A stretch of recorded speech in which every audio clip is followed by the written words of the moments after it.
Hello viewers, నేను మీ doctor Ramakrishna, spiritual homeopathy clinics, Hyderabad. అయితే ఈరోజు మనము తలనొప్పి గురించి మాట్లాడుకుందాం. సో తలనొప్పి ఎన్ని రకాలు, తలనొప్పి వచ్చినప్పుడు మనం తీసుకోవాల్సిన జాగ్రత్తలు ఏంటి, తలనొప్పిని ఎందుకు అవాయిడ్ చేయకూడదు.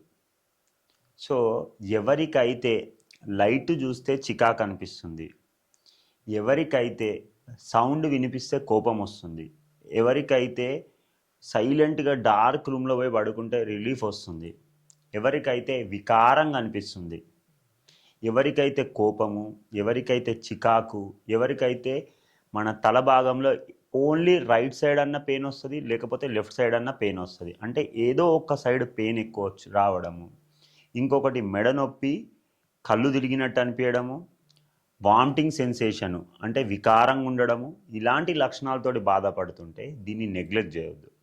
ఎందుకంటే ఇవన్నిటికీ సూచిక ఏంటంటే మైగ్రేన్ హెడేక్.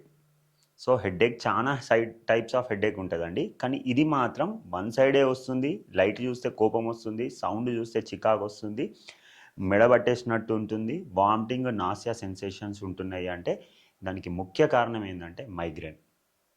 సో ఈ మైగ్రేన్ హెడేక్ ఉన్న వాళ్ళకి హోమియోపతిలో ఎక్స్ట్రాడినరీ మెడిసిన్స్ ఉన్నాయి. ఇంకా ఏం రకాల హెడేక్స్ ఉంటాయండి అని అనొచ్చు.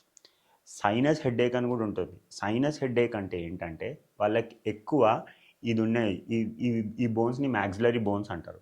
సో ఇక్కడ చెంపల దగ్గర పెయిన్, ఫేషియల్ ప్రెషర్ ఏదో నెట్టేసినట్టు అనిపించడము, తర్వాత ఈ కనుబొమ్మలు ఉంటాయి కదండి, ఈ కనుబొమ్మల దగ్గర నొప్పి రావడము, లేకపోతే ఎవరో ప్రెజర్ లోపటి నుంచి ఇట్లా దొబ్బేసినట్టు అనిపించడము, లేకపోతే ఈ రెండు కళ్ళ మధ్యలో పెయిన్ రావడము, లేకపోతే ముక్కు ముందట ఈ భాగంలో, ఈ ముక్కు పై భాగంలో ఎక్కువ నొప్పి రావడము, ఇవన్నీ సూచికలు దేనికి అని అంటే ఇవన్నీ సైనస్ హెడేక్స్ అని అర్థం.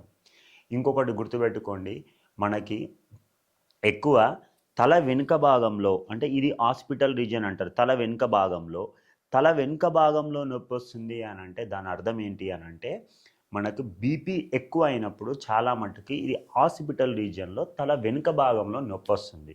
ఇంకొకటి ఎక్కువ స్ట్రెస్కి లోనైనా, ఎక్కువ టెన్షన్కి లోనైనా కానీ మనకు ఈ నెత్తి పైన భాగంలో నొప్పి వస్తుంది. ఇంకా కొంతమందికి హెడేక్ ఎప్పుడు వస్తుంది అని అంటే టైంకి సమయానికి తినకపోయినా కానీ వాళ్ళకి కొంతమందికి అప్పుడు హెడేక్ వస్తుంది. సో ఎందుకు అని అంటే డీహైడ్రేషన్ వల్ల కొంతమందికి ఏమవుతుంది అంటే సమయానికి తినకపోతే వాళ్ళకు బాడీ డీహైడ్రేట్ అయిపోతుంది, అంటే మనకు కావాల్సిన ఎలక్ట్రోలైట్స్ తగ్గిపోతూ ఉంటాయి. దాని ద్వారా ఏమవుతుందంటే అప్పుడు కూడా హెడేక్ వస్తుంది. ఇంకా కొంతమందికి ఎండకు పోయినప్పుడు హెడేక్ వస్తుంది. ఇంకా కొంతమందికి చలి ఓపెన్ ఎయిర్కున్నప్పుడు కానీ, లేకపోతే చలిగాలులు వీస్తున్నప్పుడు దానికి ఆపోజిట్ డైరెక్షన్లో మనము వెహికల్ నడిపినట్లయితే అప్పుడు కూడా హెడేక్ వస్తుంది. సో రకరకాల హెడేక్స్ ఉంటాయి. సో అన్ని హెడేక్స్ ఒకటే కావు. సో తల వెనుక భాగంలో హెడేక్ వస్తే బీపీ ఎక్కువై కూడా హెడేక్ వచ్చే ఛాన్సెస్ ఉంటాయి. సో ఇలా రకరకాల సమస్యలు ఉంటాయండి. సో మీకు ఎందువల్ల హెడేక్ వస్తుంది అని హెడేక్ని దాన్ని దృష్టిలో పెట్టుకొని అది కంపల్సరీ క్యూర్ అయ్యేలాగా ప్రయత్నం చేయండి. ఇంకా మీకు ఈ హెడేక్స్ గురించి ఏమైనా డౌట్స్ ఉన్నాయా? హెడేక్స్లో హోమియోపతికి ఎలాంటి మెడిసిన్స్ ఉన్నాయి? సో హెడేక్లో హోమియోపతిలో చాలా మెడిసిన్స్ ఉన్నాయండి. అకోనైట్ అని ఒక మెడిసిన్ ఉంటుంది, ఆర్సెనిక్ ఆల్బమ్ అని ఒక మెడిసిన్ ఉంటుంది, బెల్లడోన్నా అని ఒక మెడిసిన్ ఉంటుంది, మెగ్నీషియం ఫాస్ అని ఒక మెడిసిన్ ఉంటుంది, ఫాస్ఫరస్ అని ఒక మెడిసిన్ ఉంటుంది. ఇట్లా రకరకాల మెడిసిన్స్ ఉంటాయి హోమియోపతిలో.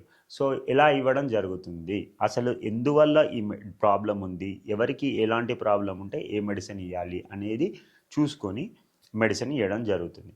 మీకు హెడేక్స్ గురించి ఇంకేమైనా డౌట్స్ ఉన్నాయా? అప్పుడు మీకు కింద నెంబర్ స్క్రోల్ అవుతుంది, ఆ నెంబర్కి కాల్ చేసేసి మమ్మల్ని సంప్రదించినట్టయితే మీకు ఎందువల్ల హెడేక్ వస్తుంది అనేది మనం అనలైజ్ చేసి దాని ప్రకారం మెడిసిన్ ఇవ్వడం జరుగుతుంది. Thank you.